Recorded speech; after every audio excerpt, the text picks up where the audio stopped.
Hello guys, welcome back to my mini vlog. Nonton boyखौबो आंनि बे video बय गायनाय जालायबाय आरोना। So नोंथांमोना मिथिखागौ आं दं हस्टेलाव आरो बयगाव।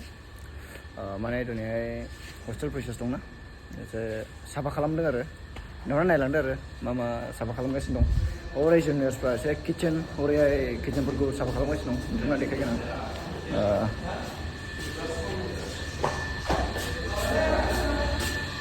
नै एसे सिबस्र'गासिनो दं जाहैदों एसे साफा खालामदों फंबायफ्रा।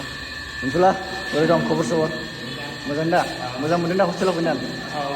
दे आदित्य लागार दं नै दं नै रैखा फंबाय बिमा फिसिदों।